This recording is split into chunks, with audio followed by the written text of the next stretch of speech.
Hello. I'm going to go over using the desktop application, some practical application on the Eurex markets.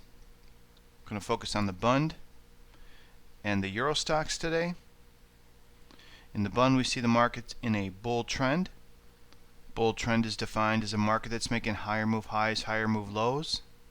As long as it's holding that positive structure, that's the definition. If it breaks that structure, it's no longer true that it's a bull trend. Attributes for the bull trend: it's got a positive bias, it's good momentum, should expect volatility to increase, and we can trend positive. So we take a look at the structure and we can see that the R level is at the downside pivot, so that defines the lower trough. You can see also that this market does not have trending ability, so we got a brown ADX. That's a tell that we like to look at on trending markets. How much support do they have? And this one does not have a lot of support. To go over the market color profile, and we can see all the components that make up market color indicator, and the ADX is our trending ability indicator.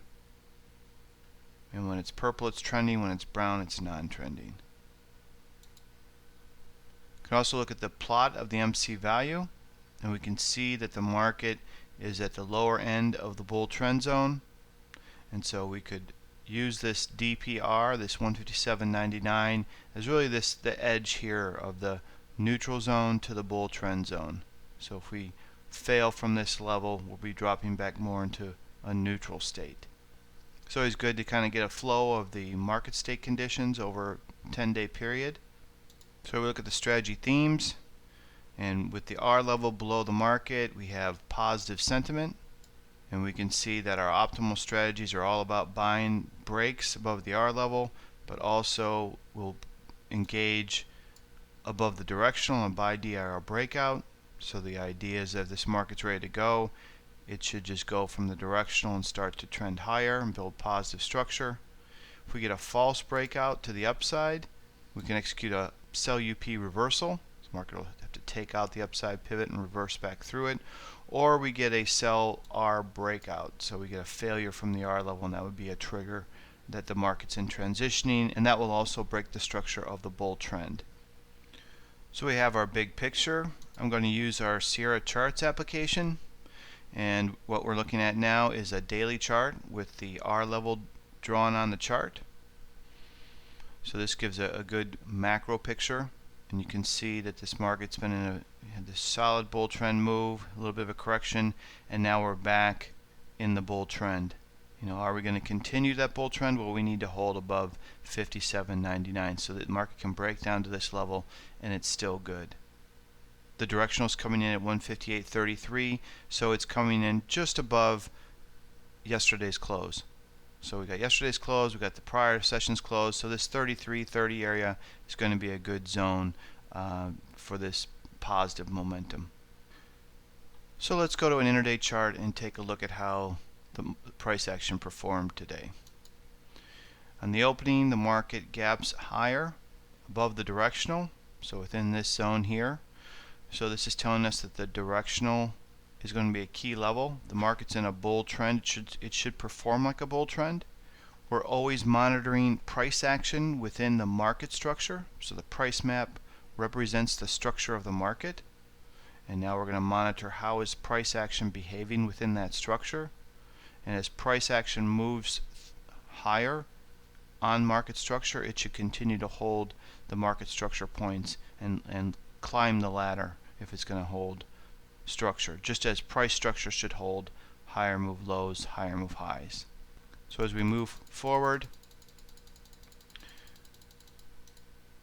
so in the first hour of trading we had the market come back to the directional area, and we can see these price lows here. So we're anticipating this positive structure to build. I'm going to add some metrics. So we have our variance, and we also have our alert distance. And so these are the zones around the market structure points, the price map levels that have influence. You can use the tutorial to read more about this. The entry exit adjustment differential. So if we enter too close to our figure, we're going to miss a lot of good winners. We're going to participate in all the losers. So there's this sweet spot, and we've identified a couple metrics that we have on our application. One is the variance. It's really the optimal area of entry, and then the alert distance. And so you can look at the alert distance as, it's kind of the maximum area where you want to enter off a price map level. It's also a flip level, so if you move through the alert distance, it's telling you that you're on the buy side of this price point. If you go through the lower side, it's telling you you're moving to the sell side. The alert distance is the sweet spot. It's the real area of influence that the price map level has. So here we're moving into, here's the top of the alert distance, the bottom, and we can see we have a little confluence here where we have this price. These price lows are within this variance, so that's nice.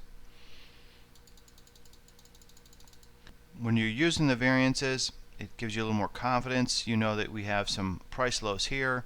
We also know that this directional is still solid as long as the market's holding above this level, and we know that if this market is going to perform like a bull trend and start to trend higher, we know that it should stabilize above the directional.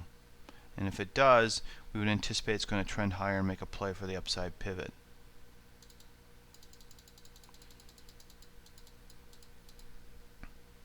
And you can see here how the market reacts off this CR plus, and it comes back into the alert distance. And so you have, and then you have this confluence here with price. So again, it's price action within market structure.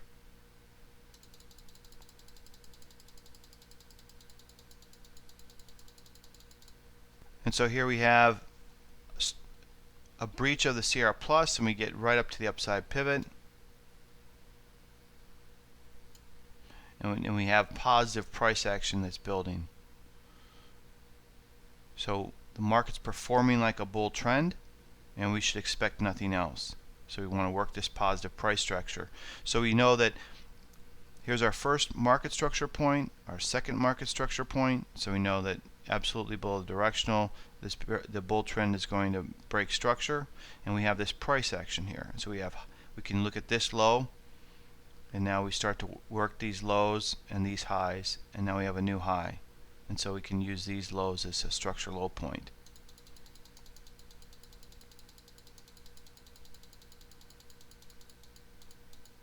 Again, if the market's performed to expectation, that we should not think that the market should do anything else. We shouldn't come in and say, the market's rallied too far, I'm going to take a shot. The only thing that we're looking at on a strategy is a sell reversal.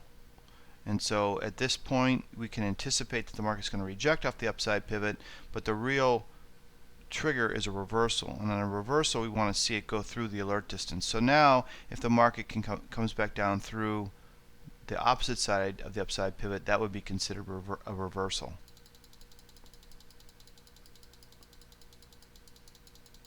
And so we don't get that qualifier there, and now we do.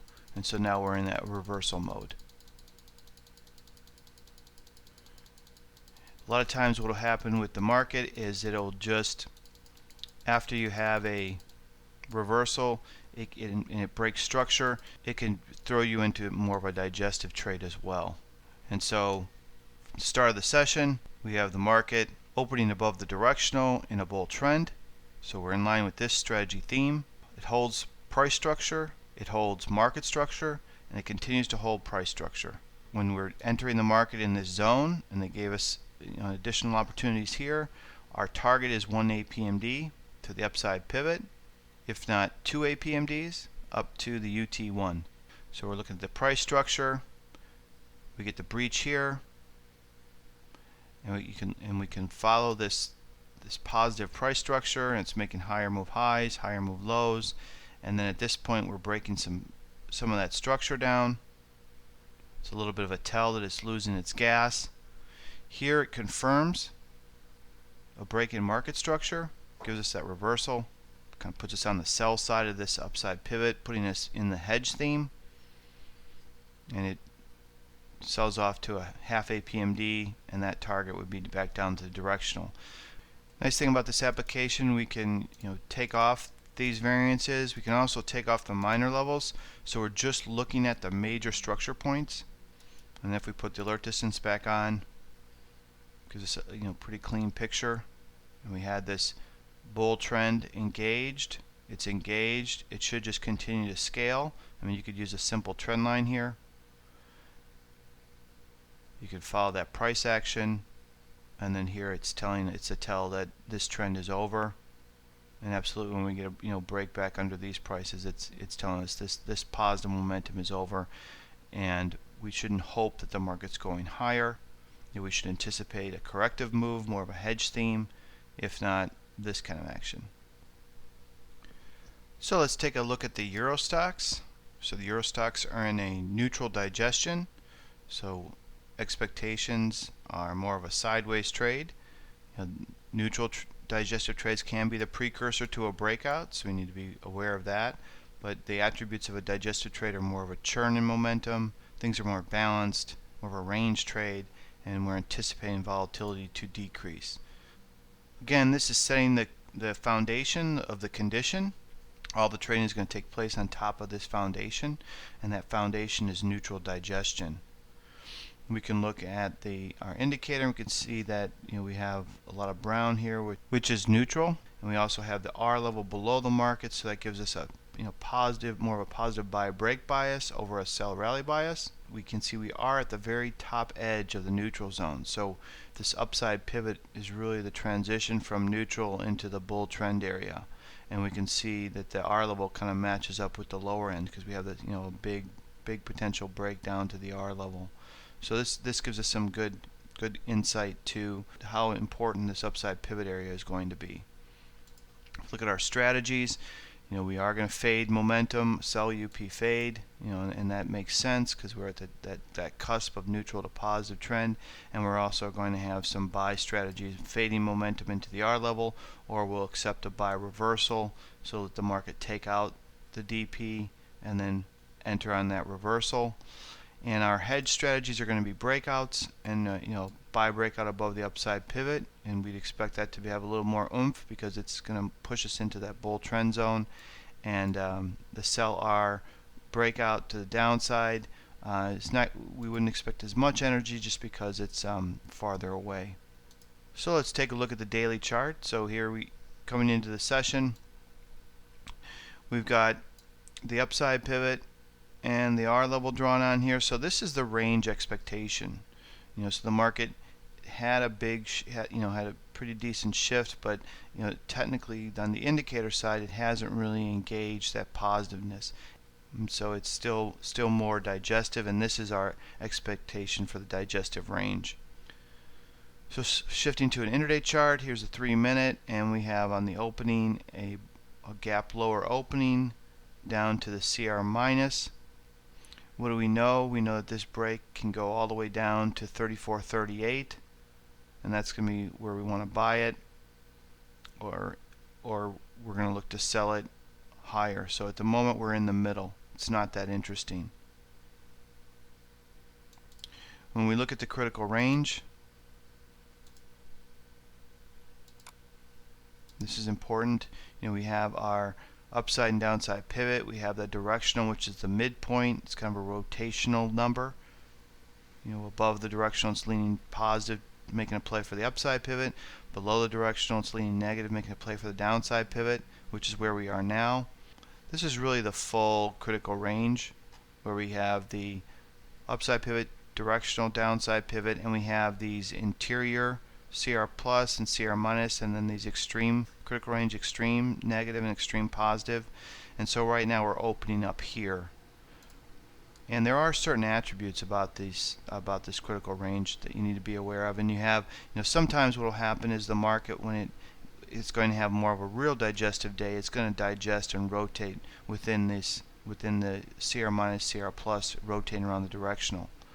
Once we get a breach of that CR plus or CR minus, then it starts to give us more of that positive skew that, okay, if we do get a pullback, it's going to be a break to buy because we're more anticipating a play for the upside pivot. And then if we do get a breakout we're always concerned if it stalls out in front of the extreme level, in front of the CRX plus or minus. A lot of times that's like the flush high or the flush low, and so it's a good confirmation point that we are going to be in a breakout. And so if we do get a breach, depending on the market state condition, in a neutral condition we could get a breach and anticipate a big pullback. Versus let's say a bull trend acceleration, we would anticipate just no pullback at all, just kind of hold structure above the CRX plus. But the fact that they take that level out, it really keeps things positive all the way back down to that interior CR plus. So those are just functions of the structure of the market state. So as the market gap's lower here, what's going to happen? Are we going to continue to press lower down to the R level, or is it going to stabilize here?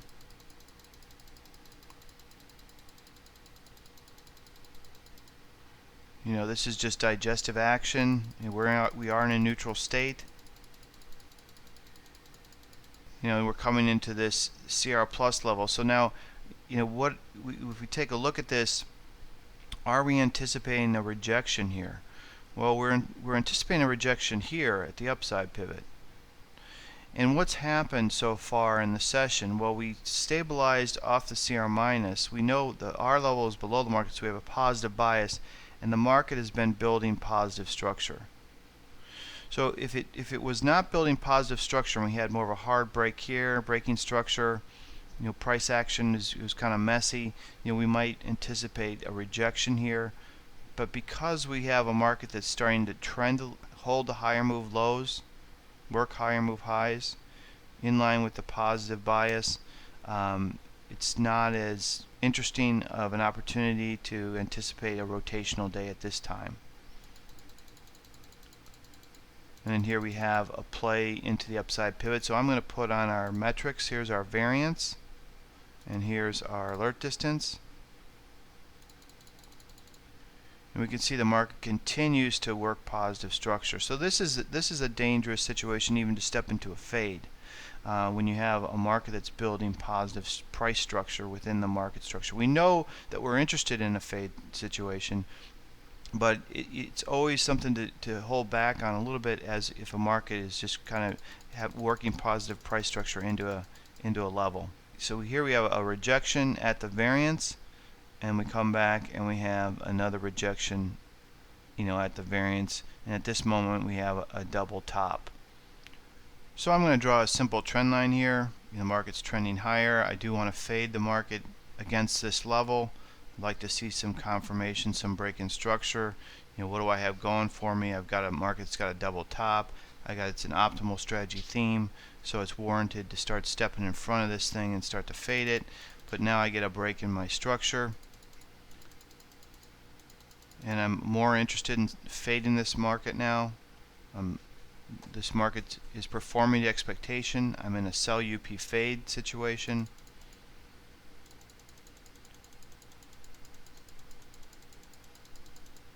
And then here it starts to follow through, and at this point I get a break in market structure. So I had this higher, here again it's price action within market structure, and so higher move highs, higher move lows. Here we get a break in the first structure low point, and here we're confirming it. So now this theme is confirmed.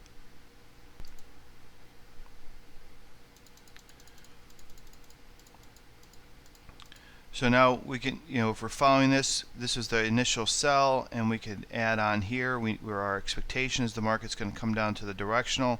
If not, make a play for the DPR level. So it could, why not? It's at the top of the critical range. Why not make a move to the bottom part of the critical range? And you can see how this variance around the Sierra plus, at this point you might consider putting a stop above this level, but what you have to consider is that the market structure is going to trump the price action. It's nice when you have some confluence, like if this high was here, but you want to look for that. You want to look for the price structure with these metrics to come into confluence. And one thing about this, the price map, is it gives us these distances of full APMD, half APMD. So APMD is average price map distance, and that's the segment moves the market's trading in. And so we know if we're engaging here, our expectation the market wants to move here. We don't know how it's going to get there, we just know it wants to. So we can look at trades in terms of full APMDs, half APMDs, and two APMDs. And so here, as we move in, we attain the alert distance, we've attained a full average price map distance. So that's important to know as well. We are in a digestive trade, and it's given us a full APMD move. So now we want to see this market break under this alert distance to give us confidence that we have the potential to make a play for this R level. And we can look at this negative structure now, just keeping it simple. Markets are either expanding or contracting. Now we have taking this high, lower move lows, lower move highs. We're building negative momentum when we just want to ride that.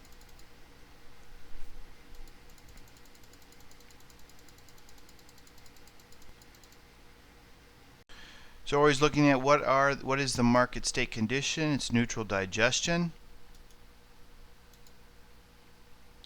What are the optimals? Where is that sentiment bias? Sentiment bias is below the market, so we have a natural underlying positive tone.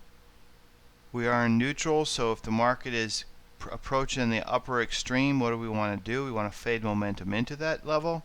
We fade this momentum. What are we anticipating? Well, we're anticipating at least one average price map distance, if not two. We can use price action within the market structure, and we can just follow the positive price structure here. It breaks, and we follow the negative structure.